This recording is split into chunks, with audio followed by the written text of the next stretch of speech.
Welcome students. This video is about 7th standard English Unit 1 Supplementary Alice in Wonderland. Let me move on to the lesson now. Alice in Wonderland. The author of this story was Lewis Carroll. He was an English writer of children's fiction. A young girl named Alice falls through a rabbit hole into a fantasy world of anthropomorphism creatures. This is the storyline. Now we see the story in detail. Alice was beginning to get very tired of sitting by her sister on the bank and of having nothing to do. Once or twice she had peeped into the book her sister was reading, but it had no pictures or conversations in it. And what is the use of a book, thought Alice, without pictures or conversation? So she was considering in her own mind as well as she could, for the hot day made her feel very sleepy and stupid, whether the pleasure of making a daisy chain would be worth the trouble of getting up and picking the daisies, when suddenly a white rabbit with pink eyes ran close by her. Alice ஆற்றங்கரையில் அக்காவுடன் ஒன்றுமே செய்யாமல் உட்கார்ந்திருந்தாள். சிறிது நேரத்தில் களைப்படையத் தொடங்கினாள். ஓரிரு முறை அக்கா படித்து கொண்டிருந்த புத்தகத்தை எட்டி பார்த்தாள். ஆனால் அதில் படங்களோ உரையாடல்களோ எதுவுமே தென்படவில்லை. படங்கள் உரையாடல்கள் இல்லாத புத்தகத்தால் என்ன பயன் என்று ஆலிஸ் நினைக்க ஆரம்பித்தாள். ஆகையால் அவள் தன் சொந்த மனதை ஆராய்ந்து கொண்டு இருந்தாள். மிகவும் துக்க நிலையில் இருப்பதை உணரச் செய்து டெய்சி மலர் மாலை செய்வதற்கு அவள் எழுந்து டெய்சி மலர்களை பறிக்க வேண்டிய சிரமம் இருந்தது. அப்பொழுது திடீரென்று ரோஜா நிற கண்களை கொண்ட வெள்ளை முயல் ஒன்று அவள் அருகே ஓடியது. The rabbit pulled a watch out of his pocket to check the time. He shook his head, then disappeared down a rabbit's hole. I must find out why he is in such a hurry, cried Alice. Filled with curiosity, she ran to the rabbit's hole and peeped through the entrance.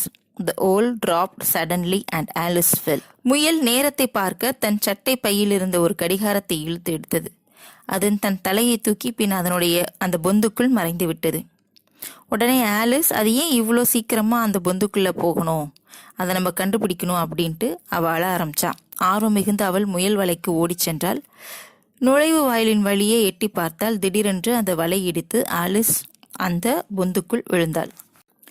She fell for a long time, when suddenly she came upon a little three-legged table, all made of solid glass. There was nothing on it except a tiny golden key. When she looked around again, she came upon a low curtain she had not noticed before, and behind it was a little door about 15 inches high. She tried the little golden key in the lock, and to her great delight it fitted. She opened the door and saw a beautiful garden through it, but she couldn't reach it as she was too big. அவள் ரொம்ப நேரம் விழுந்துக்கிட்டே இருந்தா. திடீர்னு பார்த்தா ஒரு 3 கால் மேஜை உள்ள கண்ணடையால் செய்யப்பட்ட அந்த மேஜை மேலே அவர் கிளந்தா. அந்த இடத்துல பார்த்தீங்கன்னா ஒரு சிறிய கோல்டு சாவி மட்டும்தான் இருந்துச்சு, வேறு எதுவுமே இல்லை.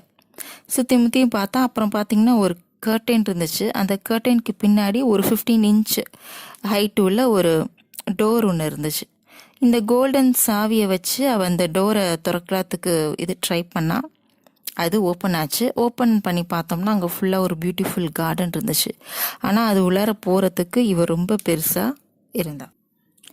When she turned around towards the three-legged table, Alice found a green bottle that said, "Drink me," magically appeared on it. Out of curiosity, Alice took the bottle and drank the entire portion. Then she began to shrink until she was no bigger than a doll. அந்த 3 கால் மேஜையை நோக்கி திரும்பி பார்த்தபோது Alice ஒரு பச்சை நிற பாட்டில் அதில் குடிங்கள் drink me அப்படின்னு எழுதி இருந்துச்சு. உடனே அவள் என்ன பண்ணா, அந்த கியூரியாசிட்டியில் அந்த பாட்டில் இருந்த அந்த திரவத்தை எடுத்து முழுசாக குடிச்சிட்டா. அதுக்கப்புறம் பார்த்தா ஒரு பொம்மையின் அளவை விட பெரியதாக இல்லாத அந்த சிறிய அளவுக்கு அவள் சுருங்கி விட்டாள். She opened the door and quickly ran through it. "What a splendid garden!" she exclaimed. "Why, I am no bigger than the insects that crawl on these flowers." But the excitement soon wore off. Alice grew bored with her tiny size. "I want to be big again," she shouted. Her shout startled the white rabbit, who ran past her again. Mistaking her for his maid, he ordered, "Go to my cottage and fetch my gloves and fan." Alice was confused by the rabbit's behavior. "Maybe I'll find something at the cottage to help me find my way out," she said hopefully. அவள் கதவை திறந்தால் அதன் வழியே வேகமாக ஓடினால். என்ன அழகிய தோட்டம் அப்படின்னு வியந்தா. நான் ஏன் இந்த மலர்கள் மீது ஊர்ந்து செல்லும் பூச்சிகளை விட பெரிய உருவம் பெறவில்லை அப்படின்னா. ஆனால் விரைவில் அந்த ஆர்வம் அவளுக்கு குறைஞ்சிருச்சு. ஆலிஸ் தன்னுடைய சிறிய அளவை கண்டு சலிப்படைந்தாள். நான் மீண்டும் பெரிய அளவில் இருக்க விரும்புகிறேன் அப்படின்ட்டு அவள் கத்தினாள். அவளுடைய கூச்சல் மீண்டும் அவளை கடந்து ஓடி அந்த வெள்ளை முயலை குழப்பமடைய செய்தது. ஆலிஸை பணிப்பெண்ணாக எண்ணி ஆணையிட்டது, "என் குடிசைக்கு போ மற்றும் என் கை உரைகளையும் விசிறியையும் கொண்டு வா" அப்படின்னுச்சு அந்த முயல். முயலின் இந்த சுபாவத்தால் ஆலிஸ் ரொம்ப குழப்படைஞ்சா. நான் வெளியே செல்வதற்கான வழியை கண்டுபிடிக்க குடிசையில் ஏதேனும் எனக்கு உதவி செய்யும் அப்படின்ட்டு அவள் நம்பிக்கையுடன் சொன்னாள். As she was going out, she saw a piece of chocolate cake that was kept on a table by the doorway. Next to the cake was a note that read, "Eat me, I am so hungry," Alice said. As she ate the cake, suddenly she felt strange and realized, "Oh no, I have grown larger than this house," she cried. அவள் வெளியே செல்லும் போது கதவருகில் ஒரு chocolate cake இருந்துச்சு. அதில் என்ன எழுதியிருந்துச்சுன்னா, "என்ன சாப்பிடு" அப்படின்னு போட்டிருந்துச்சு. உடனே என்ன பண்ணா, அவள் எடுத்து சாப்பிட்டதுக்கப்புறம் அவள் அந்த வீட்டை விட ரொம்ப பெருசாக வளர்ந்து நின்னான். அதை பார்த்து அவள் கத்தினாள். "Get out of my way, you're blocking the door," shouted the white rabbit. Alice managed to pick up his fan. Immediately she began to shrink.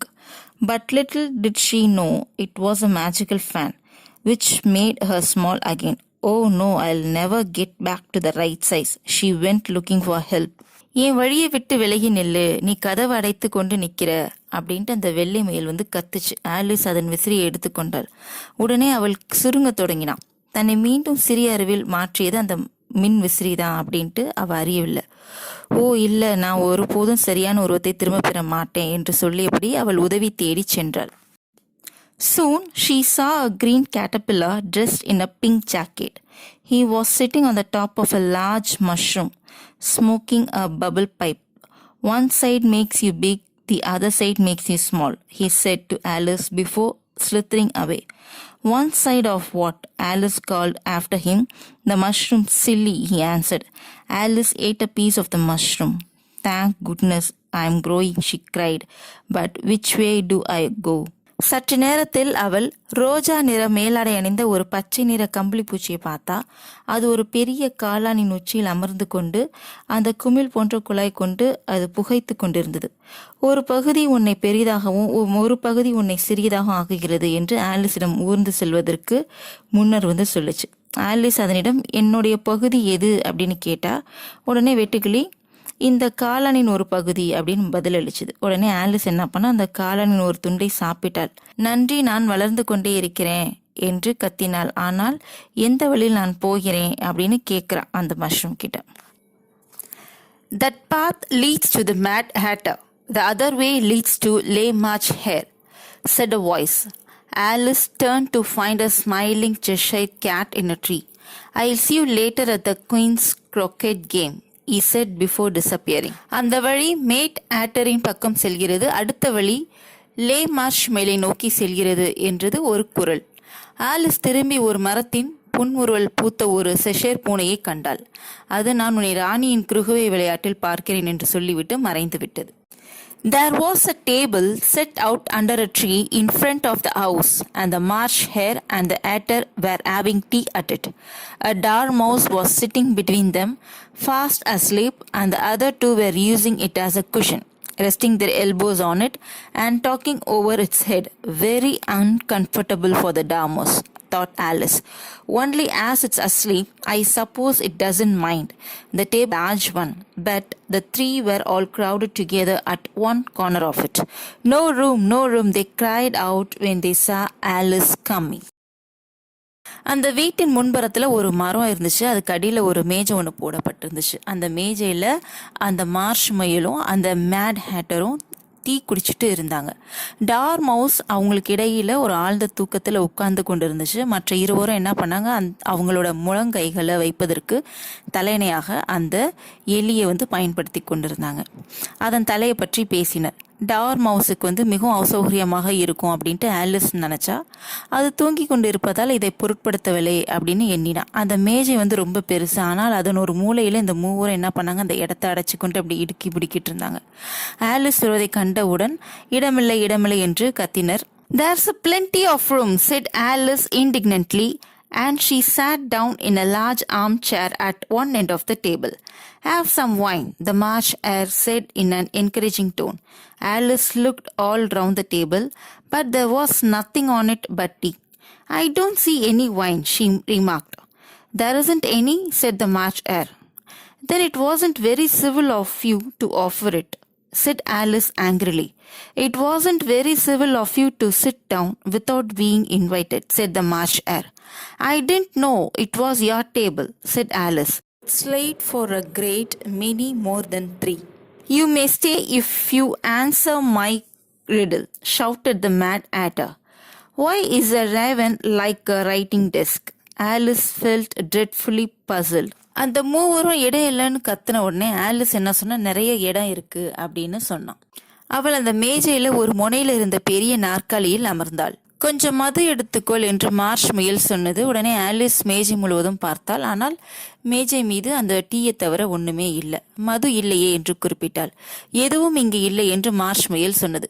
"இல்லாத பொருளை எடுத்துக்கொள் என்று சொல்வது நாகரிகமா?" என்று ஆலிஸ் ஆத்திரத்துடன் கூறினாள். அதற்கு மார்ஷ் முயல் என்ன சொல்லுச்சு, "அழைக்காமலே நீ உட்கார்ந்த அது நாகரிகம் இல்லையா அப்படின்னு கேட்டுச்சு. "இது உன்னுடைய மேஜை என்று எனக்கு தெரியாது. மூவரை விட இன்னும் பலருக்கு இது போடப்பட்டுள்ளது" என்று ஆலிஸ் 3 பேரிடம் அவள் கூறினாள். "என் புதிருக்கு நீ விடையளித்தால் இங்கே தங்கலாம்" என்று மேட் ஹேட்டர் கத்தினான். "காகம் ஏன் ஒரு எழுதும் மேஜை போல் உள்ளது?" ஆலிஸ் பயத்துடன் குழப்பமாக உணர்ந்தாள். "The Hatter's riddle seemed to have no sort of meaning in it, and yet it was certainly English. I don't quite understand you," she said as politely as she could. "Have you guessed the riddle yet?" the Hatter said. "No, I give up," Alice replied. "What's the answer?" "I haven't the slightest idea," said the Hatter. "Nor I," said the Marsh Hare. Alice sighed wearily. "I think you might do something better with the time," she said, "than waste it in asking riddles that have no answers."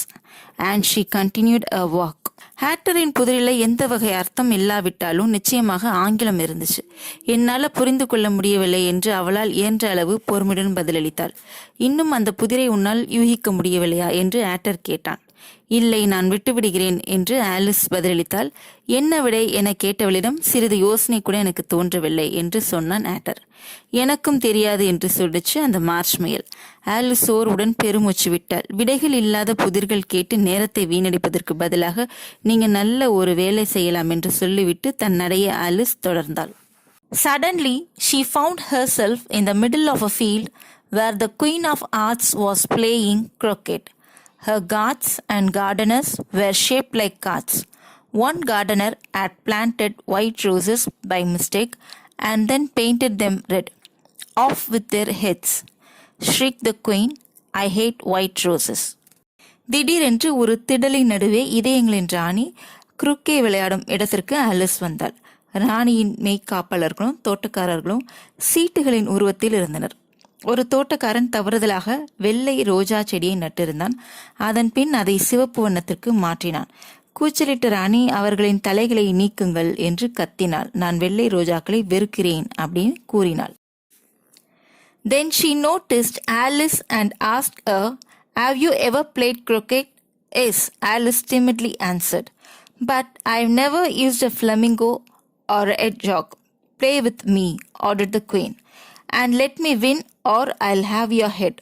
Alice tried her best to play well, but she had trouble with her flamingo. "Off with her head," cried the queen. Just then a trumpet sounded in the distance, calling court to session.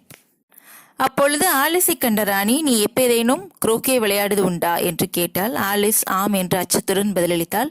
"ஆனால் நான் பிளம்மிகோ அல்லது ஹெட்ஜாகை பயன்படுத்தவில்லை" என்று Alice சொன்னாள். என்னுடன் விளையாடு, என்னை ஜெயிக்க விடு, இல்லையெனில் நான் உன் தலையை வைத்துக் கொள்வேன் என்று ராணி ஆணையிட்டாள். ஆலிஸ் தன்னால் முடிந்தவரை நன்றாக விளையாட முயற்சித்தாள். ஆனால் அவளுடைய பிளமிகோ சிரமம் கொடுத்தது. அவள் தலையை எடுத்து விடுங்கள் என்று ராணி கத்தியது. உடனே சபையை கூட்டுவதற்காக தொலைவில் கொம்பு ஊதப்பட்டது. Everyone rushed into the courtroom. Court is now in session, announced the White Rabbit. Will Alice please come to the stand? Alice took the stand and looked at the jury box, where the Marsh Hare and the Mad Hatter were making noise. The Dormouse slept and the Cheshire Cat smiled at her. What's going on? Asked Alice. You are guilty of stealing the delicious heart-shaped tarts, accused the Queen, and now you must be punished. Off with the head, off with the head, said the Queen. How silly, replied Alice. I did not have the slightest idea what you were talking about. I was only playing croquet. ஒவ்வொருவரும் அரசவைக்கு விரைந்தனர். அரசவை இது கூடியிருக்கிறது என்று வெள்ளை முயல் அறிவித்தது. Alice குற்றவாளி கூண்டுக்கு வரலாமா என்று கேட்டாள். ஆலிஸ் குற்றவாளி கூண்டில் நின்று கொண்டு நீதிபதியை பார்த்தாள். அங்கே மார்ஷ் முயலும் மேட் ஆட்டரும் கொண்டனர். டார்மவுஸ் தூங்கி கொண்டிருந்துச்சு. ஷெஷைர் பூனை ஆலிஸை பார்த்து புன்முறுவல் பூத்தது. என்ன நடந்து கொண்டிருக்கிறது என்று ஆலிஸ் கேட்டாள். நீ இதய வடிவிலான சுவை மிகுந்த தாட்டுகளை திருடியதால் குற்றவாளி ஆகின்றாய் என்று ராணி குற்றம் சுமத்தினாள். மற்றும் தற்போது நீ தண்டனை அனுபவிக்க வேண்டும். அவள் தலையை எடுத்து விடுங்கள் என்று ராணி கூச்சலிட்டாள். என்ன முட்டாள்தனம்! நீங்கள் எதை பற்றி பேசுகிறீர்கள் என்று எனக்கு சற்றும் தெரியவில்லை. நான் கிரிக்கெட் விளையாடி கொண்டிருந்தேன் என்று ஆலிஸ் விடையளித்தாள். Alice felt someone touch her shoulder.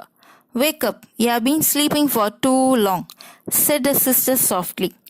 I had a strange dream, said Alice. She told her sister about the White Rabbit, the Mad Tea Party, the Queen of Hearts and the trial.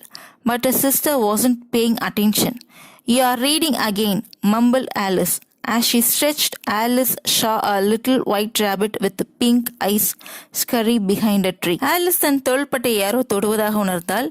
திரும்பி பார்த்தால் அது அவளுடைய அக்கா. நான் ஒரு விசித்திரமான கனவு கண்டேன் என்று சொன்ன ஆலிஸ் அக்காவிடம் வெள்ளை முயல், பைத்தியக்கார தேநீர் விருந்து, இதயங்களின் ராணி மற்றும் வழக்கு விசாரணை பற்றி கூறினாள். ஆனால் அக்கா அதில் கவனம் செலுத்தவில்லை. நீ மீண்டும் வாசித்துக் கொண்டிருக்கிறாய் என்று ஆலிஸ் கூறினாள். ஆலிஸ் அவள் கை கால்களை உயர்த்தி நீட்டிய போது ஒரு மரத்தின் பின்னால் ரோஜா நிற கண்கள் கொண்ட ஒரு வெள்ளை முயல் இருப்பதை கண்டாள். Dear students, Alice in Wonderland ஸ்டோரியோட ஒரு சின்ன ரீகேப் இப்போ பார்ப்போம். ஓகே, ஆலிஸ் ஒரு கனவுலகத்துக்கு சென்றிருந்தா. அந்த கனவுலகம் ஒண்டர்லேண்ட் மாதிரி இருந்துச்சு. அந்த கனவுல ஆலிஸ் மிருகங்க அளவுக்கு சிறிய சைஸாக ஆயிட்டா, பூத மாதிரி பெருசாக ஆனா. அந்த கனவுல வெள்ளை முயல் ஒன்று தோன்றியது. அந்த வெள்ளை முயல் தான் என்ன பண்ணுச்சு, அந்த ஒரு வண்டர்லேண்டுக்கு கூட்டிகிட்டு போச்சு. அங்கே விசித்திரமான தேநீர் விருந்து ஒன்று அவளுக்கு அளிக்கப்பட்டுச்சு. அதே மாதிரி இதயங்களின் ராணியோட ஒரு வாக்குவாதமும் நடந்துச்சு. இதெல்லாம் முடிஞ்சு கனவு தெளிஞ்சதுக்கு அப்புறமும் கனவுல தோன்றிய முயல் நிஜத்திலும் அவள் கண்ணு முன்னால் ஓடிச்சு. இதை பார்த்ததும் அவளுக்கு ரொம்ப ஆச்சரியமாக இருந்துச்சு. This is the story of Alice in Wonderland. Thank you, students.